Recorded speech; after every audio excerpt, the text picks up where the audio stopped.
Because I know, of course, he was in exile for 29 years. Right. So many people had come to know of him while he wasn't even around, particularly for those of you that were operating here in the country.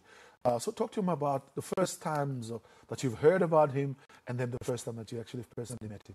Well, obviously, I mean, his reputation preceded him. When I was a young journalist who started out working at the Windhoek Advertiser in 1976. And as everybody knows, his depictions, certainly in the Western world, were as this terrorist leader, this communist. You know, so he was always pictured in his camouflage fatigues and so on. So one had the impression of a larger-than-life, quite scary type of liberation leader. I first met him in 1983 in Paris, and I remember that day very clearly. I was taken along to meet him by a good late friend of mine, Mokanedi Klabanello. And once I was inside, he was there with the late President Tage Geingob, and also the then leader of the OAU Liberation Committee, Brigadier Hashim Mbita. And the three of us sat down and had a long discussion, and I interviewed him, and that was really the first time. And I was intrigued at the time, because most people who know the president, the late president, know that he did not like alcohol. And so as I walked in, he pointed to a tray of drinks and said to me, would I like a drink? And I said to him, no, thank you, but if there's tea available, I'd be very happy to have a cup of tea. And he was absolutely thrilled. A big smile broke across his face, and I think I broke the ice. And I think somehow I got 10 out of 10 from him at that moment. So that first impression was a pinnacle point in the start of the relationship. Exactly. And so from then on, it was a very warm discussion. He'd obviously followed a lot of my journalistic career in the preceding, 7 years, on the Windhoek Advertiser and then later the Windhoek Observer from 1978. And he knew that I covered SWAPO politics inside the country extensively. I was always there at the SWAPO rallies that were violently broken up in many instances by South African security forces. And so my reputation as a journalist who was outspoken in her condemnation of apartheid preceded me. And so it was clear that he felt a kind of trust in me, that he invited me to meet him and later to interview him. So we started off on a very good note. In terms of that, I think, Gwen, and I think for many of us that got into journalism, there's a certain level of idealism that also follows you when you get into media and journalism in particular. Reflect a little bit on that as well. I mean, you started off with the advertising, like you said, in 76, and then now you're in 83 now, interviewing Sam Nujoma. Between those 2 years, what had happened to have now the start of the Namibia newspaper in 1985, to really say, look, okay, now I've been the journalist, but I think we need now a platform where we can actually continue to drive this message home. Yeah, well, of course, my story is not the story of the day, but just to be very brief, I started off on the Windhoek Advertiser, and at the time that the Turnhulle Constitutional Conference was on, in 1976, 1977, which culminated in the founding of the Democratic Turnhulle Alliance under Dirk Mudge in 1977, political pressures started to come down on myself and the then editor of the Windhoek Advertiser, Hannes Smith. We were viewed as being too pro-SWAPO because we condemned an internal settlement for Namibia. We wanted an internationally recognized settlement that obviously included SWAPO, and we felt that any settlement that precluded the liberation movement would not work.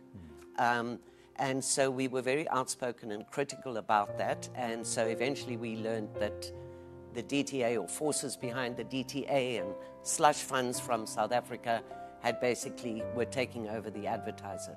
So Smitty and I were asked to either conform editorially, which we both refused to do, and so we left the Advertiser. And I remember both of us feeling fairly hopeless. We realized then that there was no media that was outspoken, that was trying to show the human face, if you like, of SWAPO. And so it took a week And Smitty called me after a couple of days and said, let's start another newspaper. And we started the Windhoek Observer. And the first edition actually came out on Kasinga Day, May 4, 1978. And of course, to cut a long story short once again, after another 6 years of working at the Observer, during which time I traveled quite frequently abroad to meet with President Nujoma and the SWAPO leadership in exile, the pressure came onto Smitty himself, mainly from the South African appointed Administrator General at the time, that my political reporting on SWAPO was resulting in a lack of advertising, and he threatened boycotts of the Observer. And so really, for economic reasons, Smitty then demoted me as political editor, as I was at the time, and it wasn't long before I left. And it took another year of kind of just freelancing and so on before I decided we should start the Namibian, which was not easy to do at that time. But I realized that then the media landscape was closing in, and that South Africa, if it wasn't directly in control of the media, then a lot of the media in existence at the time was in favor of continued occupation. And in terms of that, I mean, just talking about the overall role and that the media had also played in terms of just shaping the narratives, particularly in the late 80s around independence. You know, for the layman on the street, journalism, you're required to be balanced in terms of what you're reporting. But the time that we were, I think, of course, we know before independence that we were in a certain political landscape. How difficult or easy was it for one to be able to balance the narratives while you know for a fact that, look, this is the position that we've taken. Right. At the same time as well, within that context of the Cold War, where countries were now being forced to take a side. Are you communist? Are you socialist? Are you with the East? Are you with the West? But just reflect a little bit on the role of the media and that balance that you had to play. And having a leader like Sir Nujoma that was accessible to be able to tell that story. I like that angle of human face that you had mentioned a little bit earlier as well. It was always a very difficult balance to strike. As a newspaper, especially when we founded the Namibian, we did so for the main reason of promoting independence for Namibia and self-determination. That was our goal in actually starting the newspaper. So we were unequivocally biased, if you like, in favor of independence. Covering both SWAPO on the one hand and the South African security forces on the other was always fraught. Obviously, we covered a lot about the atrocities that were happening under the jackboot of apartheid up in northern Namibia in particular in those years, and that was difficult. That was the kind of reporting that got us a few bans in the ensuing years, also got us firebombed and, you know, a lot of us jailed and threatened in various ways. So it was not an easy path to follow. At the same time, we wanted to hold SWAPO accountable. So we would, fortunately or unfortunately, I suppose we had a natural bias towards the liberation movement at the time because of what was happening in the country. It was clear for all to see that South Africa's main goal was to silence the voice of SWAPO, whether it was up in the northern regions where the war was raging, or down south where SWAPO tried to hold rallies, where its leadership were continually arrested and detained without trial. So it was kind of difficult to get balance in a time like that. But I think we always aspired to that. We had to be careful when we covered things like atrocities on the part of the defense forces. For example, one of our front page photographs, because people had spoken a lot about how the South African forces would parade the bodies of dead SWAPO insurgents on the side of Caspers and sort of patrol through the towns gloating about the death of the insurgents. And the defense forces and the police would both deny that it ever happened. And finally, of course, we got a photograph to show it was happening, put it over the front page, really big, and phoned the police. We didn't tell them we had the photograph, but we called them again to say, are you still doing this sort of thing? And they said, no, we never do that. And of course, we called their bluff and the paper was banned immediately the next day. And so it was a constant fight all the time to kind of strike that balance and be there basically for the people of Namibia who were living under this nightmare. and in the north, a dusk to dawn curfew, and where life was incredibly difficult under South African occupation. So it was difficult to be objective about the conditions under which people were living at the time. But now that objectivity now gets called on at the advent of independence. So in 1990 now we get to our independence. Before 1990, obviously, like you said, there was a natural bias towards, SWAPO and the independence of Namibia, or this fight for independence in Namibia. Now comes 1990, and we are expected to follow the letter of the law, to be objective in terms of our dealings, in terms of how we report. Talk to me a little bit about that transition, where many people had also said that Namibia has been a bit of a unicorn in the sense that immediately after independence, we didn't have any attack per se, or jailing, for example, or journalism, or overt action or government really trying to take control of the media in the country. Just when that switch happened, and many have said that it's sort of like a unicorn situation that we've experienced as a country. Talk to me a little bit about that and the role that Sam Nujoma had played as a leader to ensure that once independence has come, the media is still allowed to do their work, and now in turn be able to start criticizing the government that has taken over. Right. Well, obviously, at independence, Sam Nujoma did preside over the adoption of a constitution that was described as a shining light on the African continent. As most people, or many of the young people perhaps don't know today, but at that time, most of Africa was still under autocratic rule when Namibia gained its independence. South Africa was still in the grip of apartheid. So the scenario, both south of us and further north, was not a very good one. So Namibia came with this constitution, with a Bill of Rights, with freedom of the press, freedom of speech, rule of law, democracy, these sort of things. It was really quite something at the time. And of course, one cannot negate the late president's role in all of this, in bringing about a constitution that really provided for these things. And so for us at the Namibian, it was a time when we had to sit down and reassess.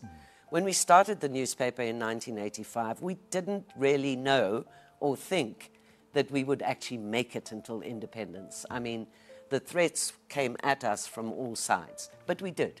We made it there. And of course, we were donor funded up to independence. And at independence, we were told, well, now that's the time the donor funding will cease. So it was very, very difficult for us not only to find our feet in an independent country, in our peaceful, democratic country, but also to sort of fight for sustainability of the media. We had to survive, or we would die. And so that was a very, very difficult transition. The white business community at the time was obviously still very anti the Namibian. And I think it took a little while before finally we began to get some advertising and so on. So we had to sort of face a fight for survival on several fronts. And then as far as our editorial policy was concerned, the Namibian had always been strongly independent, even though, as I told you, our bias was towards the people of Namibia, but that was translated into a bias towards SWAPO. And so once we became independent, we thought, right, SWAPO is now the government. We need to hold that government to account on its promises and pledges, in as much as we did with the South African government before. And this is where I think a lot of fundamental misunderstandings came into play. And I know that, of course, you had also had a bit of a brush during his time as president as well. I understand a banning at some stage of government advertising to the Namibian. Yeah, absolutely. I mean, as I say, I think at independence, everything started out on the right note. The late president was very conciliatory. It was clear he was very deliberate about wanting a parliament or a national assembly that crossed all the ethnic groups of the country. It was clear. He was going to try and push back on that SWAPO is an Avambo movement and they're going to dominate everything. He wanted to bring about a more inclusive society. He came about with a policy of national reconciliation, which of course, with hindsight, we can criticize because it wasn't always adhered to. But the thought behind it was a very nice one, in an attempt to heal the wounds of war and heal the very deep divisions that had come about among the Namibian population as a result of the war. And so we started on a good note, and we were very positive about what was happening.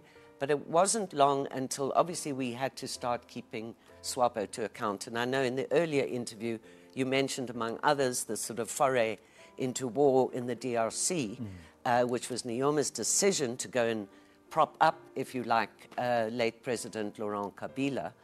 That was something that was very controversial here in Namibia, and we editorialized against it. We said we had no business in this foreign war.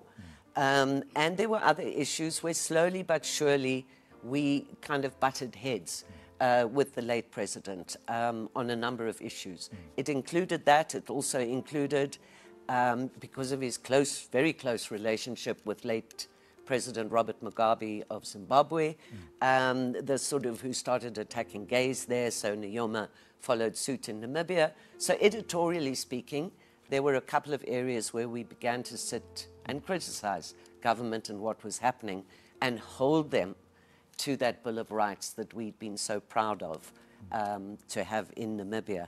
And so, as I say, with hindsight, I saw more of President Nujoma in the liberation years prior to independence than I did post-independence. And kind of because of that, as I say, we started out with a very warm relationship. He trusted me implicitly, but he somehow felt that I and or the newspaper had turned against SWAPO, which was not the case. We wanted to say when good things were being done, but we also wanted to speak freely when we felt things we were going wrong. And that was, I think, often misconstrued. So I was cast into the political wilderness fairly early on after independence. I was not, and even have not been to date, a very frequent guest at State House.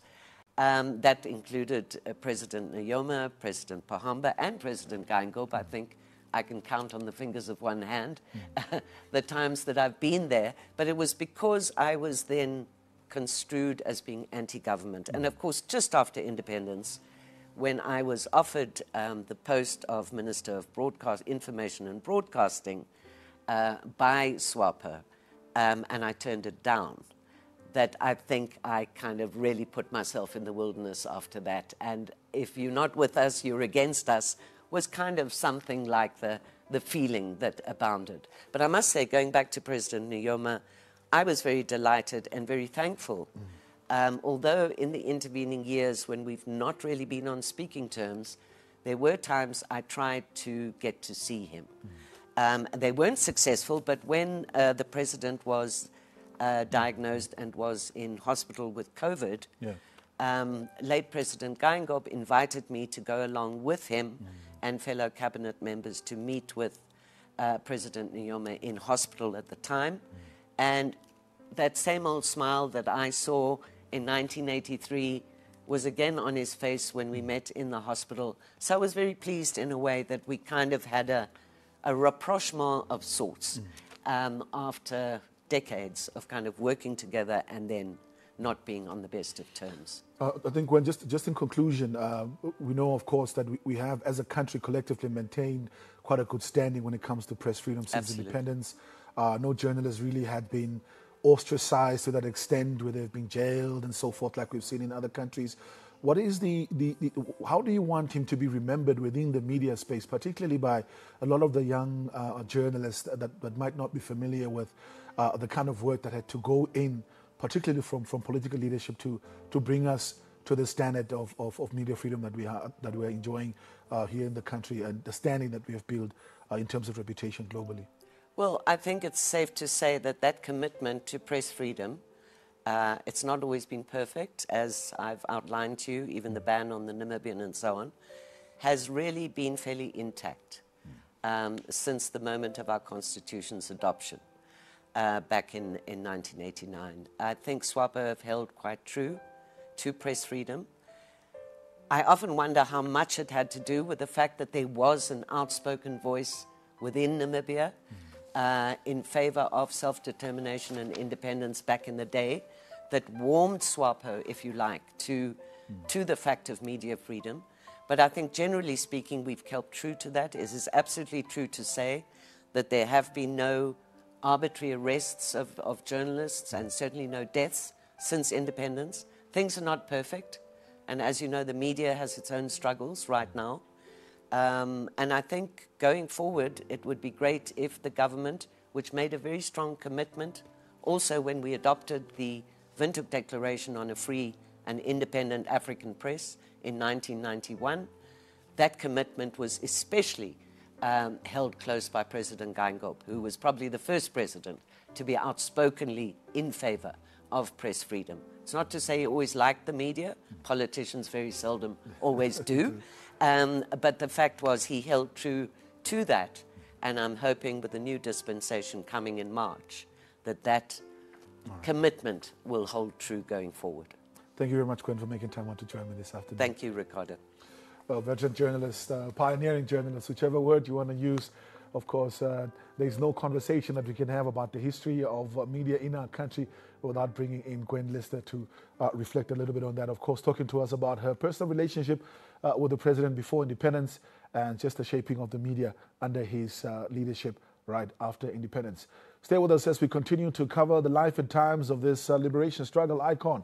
When we come back after the break, President of the IPC, Dr. Banduleni Itulak, now comes and joins me, and I'm quite excited to reflect a little bit, particularly on the before independence years with him as well. Stay with us as we continue with this coverage. Don't forget, of course, to engage us on our social media platforms. We are not only broadcasting here on TV, but also online. Check out our website, the Namibia Broadcasting Corporation, as well as our social media platforms for constant updates as we celebrate the life and times of our founding father. Stay with us.